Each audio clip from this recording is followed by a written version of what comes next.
Concludes another day of outstanding television programming on WMAQ-TV, Channel 5, NBC in Chicago. We now leave the air and wish you a pleasant good morning.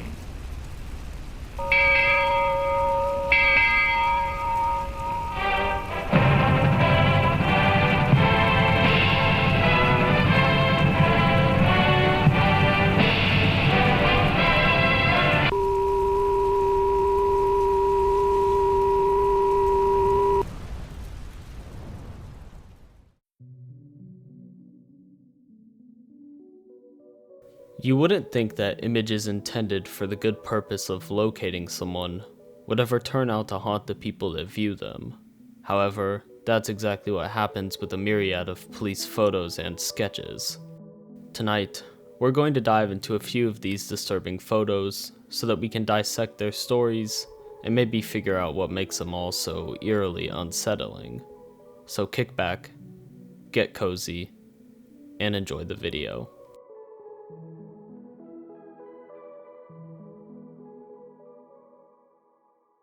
Our first story starts on September 19th, 1999, in Cairnbrook, Pennsylvania.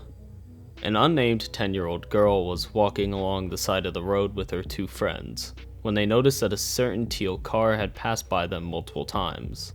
After a final pass, the driver finally parks the car and steps out. He approached the girls and inquired about the location of a yard sale. But before the unnamed girl could answer, the man grabbed her, threw her over his shoulder, and brought her into the car.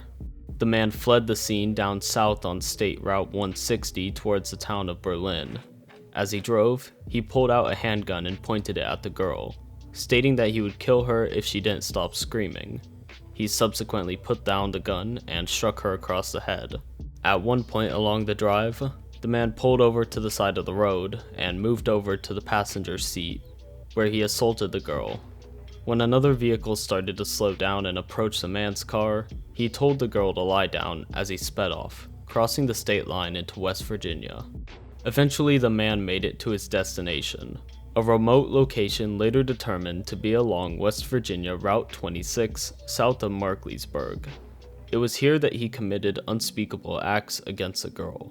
The man then ordered the girl to clean herself with paper bags that he had brought along with him in the car, as he did the same. He then proceeded to toss the bags out the window as they got back on the highway and continued to drive towards Markleysburg. After traveling a short distance, he stopped the car and forced the girl out. He told her to count to 100 and then walked to a nearby convenience store where she could call her parents. The girl got out and the man continued south. As the girl walked along Route 26, a passing driver picked her up and contacted Pennsylvania State Police. Now, the article where I'm getting my information from doesn't mention anything about where this police sketch came from, so I'm just going to assume that the girl described to the police what the man looked like, and this was the end result. For me, what makes this image so disturbing is the uncanniness of it all. The whole face is disproportionate. The massive pupils make the man look like he almost has dark pits for eyes. The entire lower half of his face seems like it has been stretched, leading to a long nose and almost no chin. Jumping back to the story, while the police were searching along Route 26, they discovered the bags the man had cleaned himself with, and they were able to get fingerprints and DNA samples. However, when the samples were submitted into the FBI's combined DNA index system, no matches were identified. It would be until 2004, 5 years later, that this cold case would gain traction again. The DNA found from the paper bags matched that of an unidentified suspect in two other cases from 1988 that were very similar in nature, all three of which having to do with young girls. Finally, in December of 2018, FBI agents entered the fingerprints into the system again to look for matches, which resulted in one, Timothy D. Nelson, who had an unrelated arrest in Maryland a few years prior. Nelson was arrested again and his DNA was tested to match up with that found along Route 26. As of 2019, Nelson was sentenced to 30 years in prison and placed on $750,000 bail. Our second story begins during January of 1989, on the Chicago TV station WMAQ. As you saw in the intro, WMAQ performed their usual sign-off, but immediately after, the viewer was greeted by a missing persons photo for a Joanna Lopez, along with a phone number. According to those who saw this in person, the photo stayed up all night long, and I can only imagine that having this image stare back at you all night, only accompanied by the sound of static, would be a bit unnerving. The same incident occurred 2 years later in 1991. The sign-off was followed by the exact same picture and phone number. As much as people searched, absolutely nothing could be found on Joanna Lopez. WMAQ was the only known TV station to broadcast this missing persons report. Many people have tried calling the phone number, but it appears to only lead to certain public services. In 1979, the number belonged to the Regional Directory of Prevention and Treatment Resources. In 1986, the Protocol for Child Death Autopsies. And in 1991, the Child Fatality Investigative Procedures Manual. When WMAQ was asked directly about the case, they stated that it was submitted by an anonymous source who stated that they would call back later, but never did. And there's absolutely no info on why they decided to air the exact same image 2 years later. The only chance at a lead would come in May of 1994, where an unidentified Jane Doe was killed and later found in an alleyway in Chicago. Many people believe that this could possibly be our Joanna Lopez, but I'm not entirely sure that I can see any resemblance. Even more unfortunately, I've heard that the killer couldn't remember the name of the woman he killed, so will most likely never know her identity. A few months ago, one Reddit user attempted to recreate what Joanna could possibly look like. However, considering that the image is so low quality, it's unlikely that we'll be able to know 100% what Joanna looks like from this image alone. The most recent lead came from one of the moderators for r/Joanna Lopez. They state that in February of 2022, they were able to search for and contact someone who matched Joanna's age, location, and name. The woman picked up the phone and confirmed that yes, her name was Joanna Lopez, going on to explain that she did run away from home at age 18. However, the call was cut short and Joanna said that she would call back later, which after all this time she never has, and it's safe to assume that she probably won't. It's entirely possible that this was the Joanna Lopez we were looking for, and it's less likely that she was pretending to be Joanna Lopez considering that the moderator was the one who reached out to her and not vice versa. But of course we can't confirm anything unless she gives the moderator a call back. And that's the current state of the Joanna Lopez case. If you or anyone you know might have any possible leads for this case, don't hesitate to reach out to me at nightfairinquiries@gmail.com or make a post at r/Joanna Lopez. Our third story starts way back on the morning of August 22nd, 1987, in Melbourne, Australia. After detaching a pane from a home's window, a balaclava-wearing criminal broke into a family's house in Lower Plenty, with a knife in one hand and a gun in the other. The intruder made his way to the parents' bedroom and bound them with a sailor's knot on the floor. Over the course of the next 2 hours, the intruder would sexually assault the family's 11-year-old daughter before leaving with a stolen box of records and a blue jacket.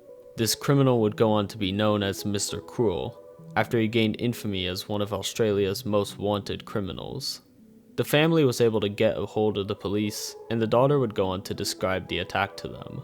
The girl told the police how during Mr. Cruel's 2-hour break-in, he made a call on the family's home phone, where he threatened whoever was on the other end, telling them to move their children or they would be next. However, once the police checked the phone records, there was no such history of this call ever happening. It would only later become evident to the authorities that Mr. Cruel faked this call in order to throw them off his scent. Over a year later, days before Christmas in 1988, Mr. Cruel broke into another home, this time in the Ringwood area of Melbourne, a couple miles southeast of his previous break-in. Again with his ski mask, knife, and gun, he bound and gagged John Wills and his wife. Mr. Cruel assured the Wills that he was only there for their money, but then quickly proceeded to make his way to the bedroom where all 4 daughters slept. Mr. Cruel woke up one of the daughters by calling her by her name, Sharon Wills, before he blindfolded and gagged her, fleeing the house with her the next morning. Eventually, John Wills freed himself from his bondage, and since Mr. Cruel had cut every phone line in the house, he ran over to the next door neighbor to call the police. 18 hours later, just after midnight, Sharon Wills would be found wandering the streets dressed in green garbage bags, eventually being reunited with her family and the police. Because Sharon was blindfolded, she was unable to give a thorough physical description of Mr. Cruel, but she recalls how he made her take a bath after the assault, as to wash off any potential forensic evidence. This case would later be tied to the one that happened a year prior in Lower Plenty. Mr. Cruel's third crime would take place a little under 2 years later, in the suburbs of Canterbury, west of Ringwood and south of Lower Plenty. Brian and Rosemary Linus were attending a farewell party that evening, and so they left their 2 daughters at home, that being a 13-year-old Nicola and 15-year-old Fiona. It would be just before midnight when Mr. Cruel would break into their home. He tied Fiona to the bed and instructed her to tell her father that he would need to pay him $25,000 for Nicola's return. After that, he took off with Nicola in the family's rental car that was parked in the driveway. However, without receiving his money, Mr. Cruel would drop Nicola off at an electricity station a few days later, where she was wrapped in a blanket and blindfolded. As Mr. Cruel drove off, she took off the blindfold and called home at 2 in the morning. Nicola described to the police that Mr. Cruel was around 5'8", with reddish-brown hair. She stated that she was forced down onto Mr. Cruel's bed, where a neck brace contraption held her in place while she was abused. Nicola says that she heard him speaking aloud to another person, but that she never heard a response, meaning to investigators that this was most likely another attempt by Mr. Cruel to throw them off. Mr. Cruel's final crime would take place a year later on April 13th of 1991, where he broke into the home of John and Phyllis Chan in the Templestowe district. Once again, the parents were not in the house, as they trusted their 13-year-old daughter to watch over her 2 younger siblings for the night. At roughly 8:40 p.m., 13-year-old Carmen Chan and one of her sisters would head to the kitchen where they would be greeted by a man in a balaclava and a gray tracksuit. He forced the 2 younger children into Carmen's wardrobe, claiming that he wanted Carmen alone to show him where the money was. The younger siblings were able to eventually force their way out of the barricaded wardrobe, but it was too late, as Mr. Cruel had already made off with Carmen. Police arrived at the Chan household only to find a note on Phyllis's Toyota Camry that said, "Pay back, Asian drug dealer." However, this would later be written off as another red herring. Days later, the Chans submitted an encrypted letter to the local newspaper using a cipher that Carmen would be able to decrypt, offering $300,000 in ransom money in exchange for their daughter. Sadly, there would never be a reunion between Carmen and her family, as the only lead that would come would be almost a year later on April 9th, 1992, where a man would be walking his dog and stumble upon a fully decomposed skeleton that was later determined to be Carmen. An autopsy revealed that Carmen was shot 3 times in the head not long after her abduction, which led many to wonder why Mr. Cruel had released his previous victims, but not Carmen. Unfortunately, no more leads would come from the Mr. Cruel case, and the operation to search for him would shut down in 1994. What sprouted from this case were many police sketches of Mr. Cruel that were disturbing, but in their own special way. Instead of having over-exaggerated facial features or dark pits for eyes, Mr. Cruel would always be covered in his signature balaclava, meaning that the most disturbing part of these police sketches is that we truly don't know what he looks like, and most likely never will. Our final story takes place on September 30th, 1952, in Colorado, 6.5 miles south of Black Hawk, in a small gulch off of Highway 119. It's Tuesday afternoon, and Charles Dameth is at the mouth of the gulch hoping to shoot some magpies, while also looking for spent ammunition casings. Dameth had been in this area many times before, so it was a shock to him when he found something new there, a pyre. More specifically, a large charred log. When he lifted up the log, he found that a body laid beneath it, except it was less of a body and only just 15 pounds of human flesh and bone. The 7-foot log and the woman's body both smelled as if they had been soaked with gasoline. After discovering the body, Damoth visited the site several times in the same evening before eventually reporting his findings to the authorities. Investigators discovered a rhinestone necklace, a fragment of sequined cloth, a small electric razor, metal rivets of blue jeans, the sole of one shoe, earrings, a purse, and an empty lipstick container. They also discovered a man's ring with no setting near the woman's remains. One of the legs had been pulled away from the rest of the skeleton, carried a short distance and then dropped, possibly by an animal, and a small patch of her hair was still attached to the woman's skull. Police suspected that the woman was killed up to a month before, and that she was possibly killed in a different location before being transported to and burned in the gulch. After an autopsy, it was found that this woman was 5'7", had a prominent overbite, and was killed 20 days prior. The death was most likely caused by bludgeoning to the head, but police were unable to determine whether or not she was alive while being burned. About half a dozen men were interviewed for the crime, including Charles Damoth. Charles explained during a lie detector test that he had moved to Colorado with his second wife 3 years earlier, who had given birth to their son just weeks before Charles found the body. When asked why he returned to the site several times before reporting it to the authorities, Charles said he just wanted to look at the body. A few days later, a 3-foot-long stick was discovered near the site that had blood all over it, which was determined to be what the murderers used to bludgeon the woman's head. Soon after, Charles divorced his wife and quickly moved out of state to Cass City, Michigan. 6 months after that, a woman who knew Charles reported to the authorities that she had seen his pickup truck near the location of the pyre on September 10th, 20 days before the body was discovered. Coincidentally, the same amount of time that the autopsy determined was how long it took for the body to be discovered. Charles was again tracked down and forced to take another lie detector test, along with a truth serum that was injected into his veins. But again, the results were inconclusive, meaning that this case would remain unsolved to this very day. There are many reconstructions of what authorities presume this woman to look like, but only one of them is truly terrifying. This, like with most disturbing sketches, is another wildly disproportionate face. The entire head seems unnaturally large and misshapen, while the nose is incredibly small, and the mouth is far too big, and the eyes are again just large dark pits. Alright, now let's try to understand why all of these images are so unnerving.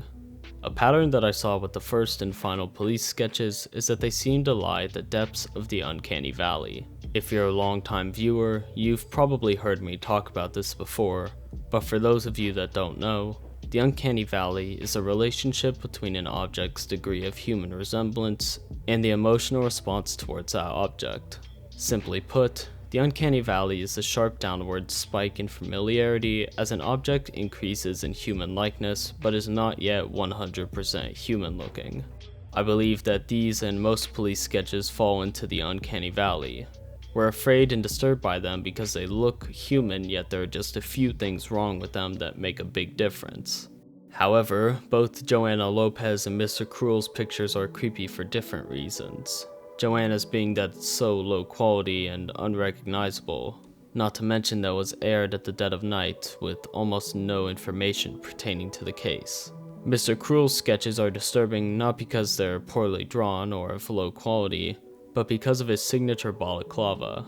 We don't and most likely will never know what this man looks like, meaning that he could very well still be alive and living out his days in Melbourne. And that about wraps up what I had planned for this video. I hope you all enjoyed. Like always, thank you for watching, and good night.